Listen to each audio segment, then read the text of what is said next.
Hi everyone, welcome back to my channel. So today I will be doing a plan with me in my Air Conjurin Vertical Life Planner. I will be using this kit from Linear Designs called Frozen Woods. So I've already started to lay down the foil. Otherwise this video would be over an hour long, and so I'm using what's ever left over from this kit, as I like to coordinate my kits across two planners. And so that's what I'll be using down for today. I like to use this planner to plan everything that's life related. So everything outside of school, or sorry, that is wrong. That is completely the opposite of what it is. It is everything inside of school. So this is my academic planner. I use it. I am a grad school student, so I'm a PhD student at a Canadian university in psychology, and so I like to plan everything related to my PhD in here. And then I use a print pression to plan everything outside of school. And so if you're wanting to watch that video, you can also check it up on my channel. I also have it where I describe in a bit more depth what my plans are like as a, life is like outside of being a student. And so to start, as I lay down the base, I'll be talking a bit about this week. As I said, everything like this is for school related, so while I discuss this week, it's mostly going to be school related. And if you want to hear more about my week, you can check out my other video. I just want to count how many. So I think I have the right number of boxes, yeah. And 1, 2, 3 hollow, and then 4 in the blue hollow. So I pulled in 2 foils because I'm trying to use my foil. So I pulled in some foil I've had on these rolls for a while for now. I don't know where they're from though. I got them a couple years ago. I also put on some foil from Murdoch Talks. It's this like gorgeous rainbow foil. I don't think the camera's like fully picking it up. So on one angle it's blue. This might not be the right sheet, but it's blue, purple, and green, and so I thought it would go well with the colors of the kit, and allow me to kind of finally use up the foil. And so this week we are in week 7 of the fall semester. So if you haven't watched before, my school is on a 12-week semester. And so that means we are getting close to the end. We're officially halfway through the semester, which is exciting as well as terrifying because the end of the semester brings big deadlines, especially for me. I am hoping to do my qualifying exam at the end of the semester, and that's a scary process. It's this big examination that you have as a PhD student to kind of prove you have the skills to be there.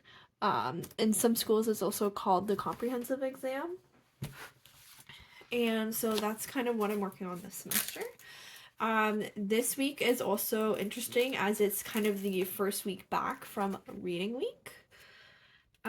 So there's also that component too. I left reading week feeling a lot of guilt for not getting as much done as I wanted to get done, but by the end of this week I was feeling much better. Especially this weekend, I had a pretty productive weekend. I had lots of grading to do this week, which was stressful, but because I'm doing 2 courses I'm taking for, so it's a lot. But I'm feeling good about the progress I've made this week, which is good, both on grading and really everything else going on in grad school. And so I'm feeling really good about that and just feeling better about how things are going in grad school. I originally was feeling pretty stressed out. Like, I was feeling very off when the semester started. I don't remember if I talked about it in these videos.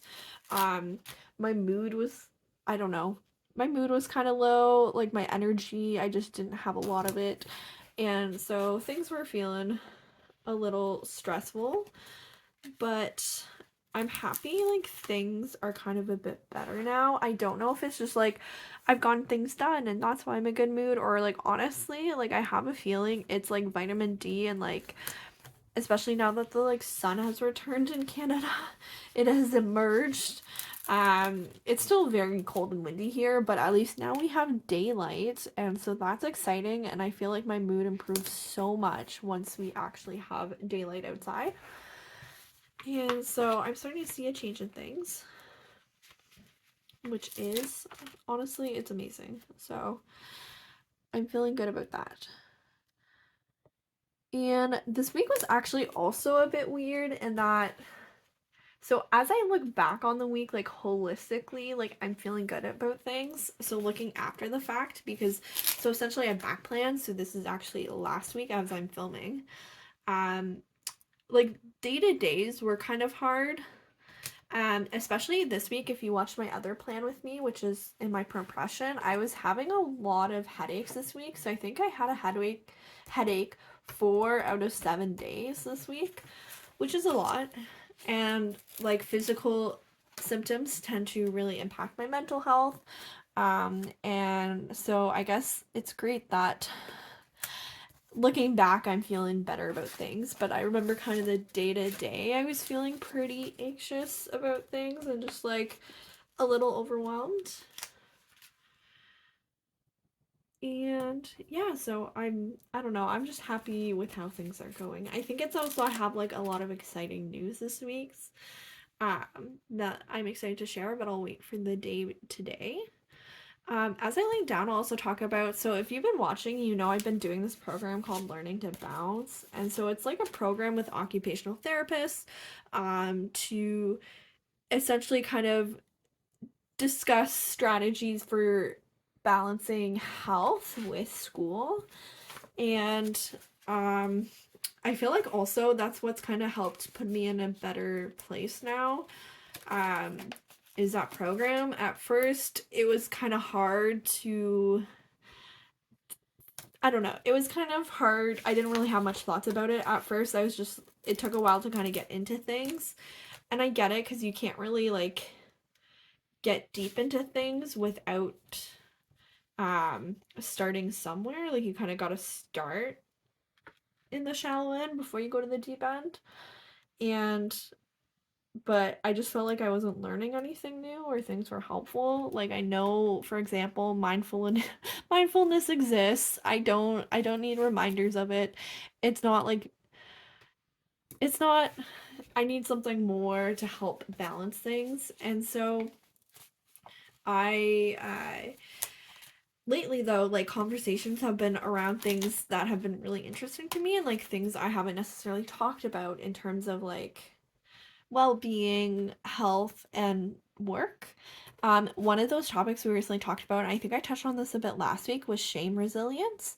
And so it's the ideas between shame and guilt, as well as kind of building resilience to deal with shame. And like, so for example, guilt is you've done something wrong, you've committed something, and in response to that, you would apologize. Shame, on the other hand, is a bit different. Like the feelings kind of feel similar, but like shame, you haven't necessarily done something wrong, or maybe you perceive it as wrong, but really it's not wrong. And so, and like typically in response, you would like share with others and help validate and make space for it. We've also been like talking about self-compassion, and normally self-compassion is kind of like this topic that I've kind of rolled my eyes to in the past because, again, with like mindfulness and stuff, it's kind of talked about in a manner that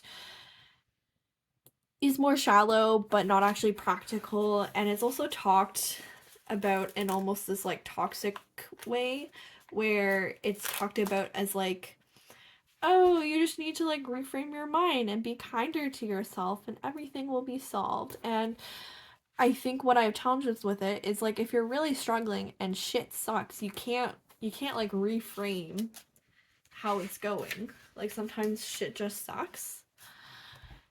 And so but we were actually having some really good discussions around that and how self-compassion itself can be an act of radical change, or itself can be radical activism. And I thought that was a really cool way to frame it. Like we talked about how self-compassion looks more than just like writing yourself a letter and writing some messages on your mirror about how you're beautiful. It can sometimes be things like setting hard boundaries and saying no. It can be sleeping, allowing yourself sleep and food in exchange of not, even if you hadn't done any productive work that day. And I don't know, these conversations just have been really interesting to me because they're often not talked about in mental health. Like, oftentimes, when you're especially introduced to mental health, it can be done in like kind of these, as I said, like superficial ways. And so I've just been really enjoying kind of the opportunity to talk about it. My cat's tired of my talking, in a more meaningful way, an interesting way.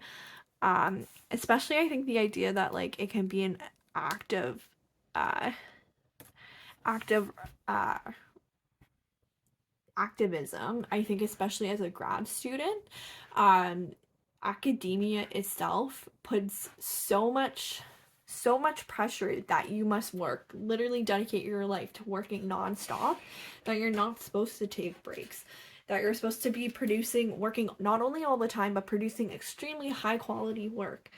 And saying no and setting those boundaries and taking breaks are a way of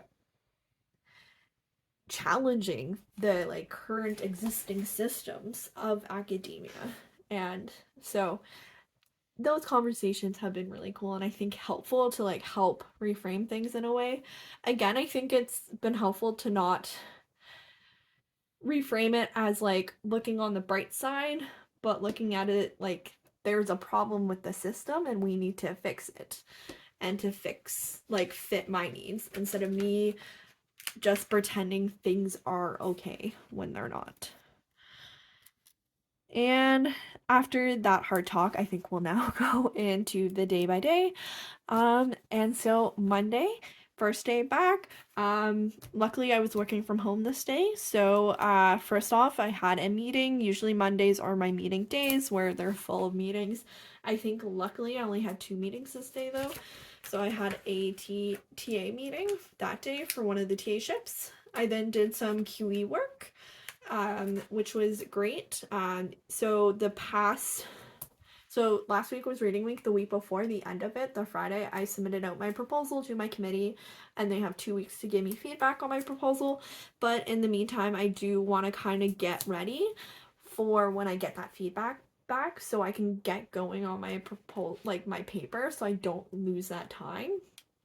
And so this week was really kind of figuring out a game plan, making an outline. I think to start, what I was doing was I was reading past QE papers and like noting what they said in a way of like, oh, if they talked about the strength of a theory, they talked about it here, and then they talk about the gaps, and then so like noting where and when they're talking about certain things so that I can help me create my outline. And then Monday, I also had a meeting. So I'm a facilitator for a support group. Trying to debate if I want this in the middle or if I want to add deco. I think I'm going to add some deco because I have lots of deco pieces. And then lastly, I did some seminar prep. So I teach a seminar on Fridays. Normally I just try to prep like the day or two before, because if I give myself too many so much time and prep early, then I'm gonna spend I'm gonna essentially spend too much time prepping for it. And I've been trying to be better about prioritizing what actually needs to get done, and that's my research. And so typically I've been trying to make time for Monday, Tuesday for research, and then when I need to, I can do seminar prep. But this week we actually had presentations. And so I wanted to make sure that I was like kind of on the ball. Students needed to know Monday what the presentation order was. I wanted to have all my rubrics ready to go. So I wanted to get that done and out of the way on Monday. Tuesday was the Learning to Bounce program, so I've already kind of talked about it then already. And then Tuesday I did some more work for my qualifying exam, and then I also did some grading. So this week, well, I guess actually the past 3 weeks, I've had a lot of grading to do. So For, oh gosh, so for this course, the 2070 course, presentations for this week. So the following week I had presentations, but I also had to mark the lab assignments the week before. For my other course I'm TAing, they had a large assignment due the Friday before reading week, and that would require like a lot of feedback, because essentially like it's a case study and they'll be doing it on the exam, so they needed to make sure like they got a lot of feedback so that they could do well on the exam. And as well as they had another assignment, I think, due the Friday, and so I have a lot of grading from that. Is that right? That's not right. I don't know. I think they had grading maybe during reading week, but that sounds weird to me. Like that's not usual for students to have grade like assignments due reading week. Maybe it was the week before and this was due 2 weeks before reading week. I don't know. I am so lost on things. Anyways, lots of assignments is the point of the story. Wednesday. So this is my exciting news. So there was a contract offered for a boutique consulting firm. They were looking to hire some students from the PhD and master's program to come on a project they're working for the next 2 weeks. And so I actually had the meeting to talk more about this contract. It sounds like I'm getting it. I'm just waiting to actually receive the contract to sign. But we've already like negotiated pay and talked about the details. And so it seems like things are getting finalized. It's a really exciting time for me because even though I do have some consulting experience, it's all been internal to my program. So we have our own consulting firm as part of the program. But I really wanted to kind of get outside of the consulting program, our consulting firm, to build those connections. To really network and build those connections outside and external to us. And so I'm really excited about this opportunity. I was really debating whether to like reach out about it. One, because I'm already working 3 jobs this semester. So my one TA-ship is 10 hours a week, the other is 5 hours a week, and plus I work about 5 to 10 hours a week with my other research job, which I often talk about. It does look like I have some work for later that day. But I've decided because I have no courses this term, I think I can take on this contract. The contract itself will only be about 10 hours a week. And it sounds like they're pretty good about respecting those 10 hours and not going over, unless we would like to go over. And so I'm excited about that opportunity. And so I know the next few weeks are probably going to suck a lot because like between the 4 jobs, that's about 35 hours a week. Plus I have like my qualifying exam still on top of that. But I figured it's only for 2 months, the contract. And so it's just going to suck for these next 2 months. I mean, in future years of my PhD, I'm also going to still have TAing. I'm still going to have my job, hopefully. And then I'm still, like, I might even be taking courses and doing research. And so really, it's going to be a busy time no matter where I'm at in my PhD. And now also works for me because my partner is an accountant and we're like in Canada, and so tax season is coming up. It's due the end of April, and so for him, March and April tend to be a very busy month, and so he's putting in extra time, so he's working evenings and weekends. And so really it's when he's working those late hours, it's easier for me to work those late hours. And so I'm hoping that things will work out, assuming that like things go smoothly. The only scary thing is I haven't received my feedback for my QE, and if my feedback is extensive, like especially if I have to redo my proposal, it can easily push me back, and that's kind of the scary thing. But I'm hoping that's not the case. If it is the case, I have a game plan in place, and so it's not impossible. So assuming things go smoothly, it's definitely doable. I mean, it's doable no matter what. It's just, it might be stressful. But I'm taking this on knowing that it's going to be stressful. And so that was the beginning of my Wednesday. I also had brown bags this day. So it's kind of a course, not really a course. I don't really call it a course. But essentially it's basically our program gets together and we do presentations. So we present what research we're doing to our department, and then you get feedback on that presentation. It also really kind of prepares, like, you get to develop your presentation skills, and it'll prepare you for the defense because you're asked lots of questions. And then that day I had a work meeting. As following, I did some work for my work. And for work, we're doing a program evaluation. And so I've been working on that. Luckily, we're actually in a good stage with work that is not too busy, so it seems manageable with things. That might change, hopefully not. Um, Thursday was a productive day, which was great. So to start off, I had an appointment. So our library offers like various services. Like they offer like writing support and like data support. They also have something called like learning services, and they can support you with things like studying up like a study schedule and stuff. And so like that's not as relevant for grad school, but what is they can help you like finesse a timeline for like your dissertation or like your QE, and like any important deadlines they can help you plan. I feel like it sounds really weird because like I knew the steps I'd have to take, but it just felt so good to go to someone and talk through things and have this concrete plan. Like it kept me, I'm feeling accountable to it. And it was good for like kind of setting up my next steps in the QE and where to go. Essentially, I have kind of 6 weeks from now until when I plan to defend. So we're able to, or I guess, submit the paper, and then 8 weeks till I defend.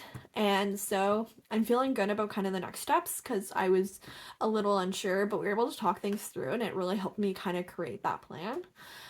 Followed, I had a writing group, so I joined 2 writing groups this semester, again, to keep me accountable to working on my QE. Followed by, we had support circle, and then I worked on my QE, as well as I had some office hours. So because it's presentations the following day, some students had questions, so I had some office hours this day to answer kind of last minute questions from students. Friday, I could be putting deco down. I don't know why I keep talking, but yes, Friday anyways. I also had writing group this day in the morning, so it was great to have a couple hours to get some, I guess I got some grading done, I'm assuming. And then and then in the afternoon is when I taught. I probably could have marked that we were doing presentations, but I did not. That's okay. And then I had some grading, which I'm guessing is what I really did in the morning and not after I taught, but I think it's just how the boxes fit when I decided to mark them. And then this weekend I had a nice productive weekend, which always feels so good. I don't know, it feels so nice when you don't, I don't know, I do like to mix it up, so I don't like working every weekend, but it's nice every once in a while to have the weekend because it's these like extra kind of surprise days where you can get work done that maybe I wasn't expecting to really get work done. And so that weekend I actually got so much grading done, but it felt so good. Like those, like the one papers for the one course, were quite difficult to get through, and so it just felt really good to have that extra time in my week to kind of power through those assignments. And so that's what I did mostly Saturday and Sunday. And then on Sunday, I also did some work for work. So as I said, I'm doing a program evaluation for community organization. And so as part of the evaluation, we're doing like multiple methods. So one is surveys, which we've already sent off. Like we've created the measures and sent them off. We got them approved. Now I'm just going to be meeting to make sure those are implemented by the organization, because they will be carrying out those methods. And then right now we are creating interview guides because we will also be interviewing the workers there. Later we'll be also interviewing the like users of the program, but for now we're interviewing the service workers and employees. And so that step is really now creating those interview guides, and we will actually be conducting those interviews. I mean, it's pretty typical for us to implement the data collection. It's because the organization already has the like surveys in place that it's easy for us to integrate them instead of us having to collect them. I might add in some few pieces before I kind of wrap up. You'll hear me make a lot of noises. Here's my old foil bundle. I got this like binder. I got this from Michael's. Like it was my first kind of sticker album, but I kind of secretly love it because you've got like these like double pockets, and then you have like large pockets in the back. It's not greatly organized, I will say that. I don't even know if I have like winter stickers. I'm assuming I do. I have these snowflakes. Oh yeah, I guess I didn't talk about that. So this kit here from Leonard's Design, I was really not, essentially like, I was like debating whether I should buy another winter kit or not, because at this point we're in March, and not that it's not snowing here, because it is snowing and there's actually a lot of snow, but I hate the winter so much, like with a passion hate it, and so I think I'm just gonna use these. There's actually not that much. I mean, I put this one way lower. Maybe I can move it up a bit. Those peel nicely. That's great. Anyway, so what was I saying? Oh, I was really debating getting another winter kit because like it feels weird to have a spring kit yet because it is definitely not spring, like not in timing nor weather. Although some of January felt like spring, but it is not feeling like spring now. But I just hate the winter and don't want to be reminded of it. But I kind of like this kit because it's like subtle winter. It's morely like Lord of the Ringsy type vibes. And so I decided to use it. But it is my last kit of the winter. And then for March, I will be switching. You can actually check out my March kit lineup. I'm not sure if I can lift this one up. My March kit lineup video. Oh my god, this one is like really on there. Oh gosh. Because I will have my kits there, but essentially I'm planning to use like a bunch of like fun kind of theme kits that aren't related to seasons. And then I'm thinking kind of April-ish is, I'm hoping to start bringing in spring kits, weather assuming. I don't know. At that point, I'm like, even if it's not spring weather, I feel mentally it feels like spring, so it feels okay to bring them in. But I guess this is my finished spread and whole because the sticker is being a little bit of an asshole and does not want to move. But this is my finished spread. I've added some deco at the top. Really what I'm going to do after is I'm going to write in here a reflection of how my week went, but I'll do that off camera. So if you like this video, you can give it a like. You can also subscribe to my channel, and I will see you in the next video. Thank you so much for watching.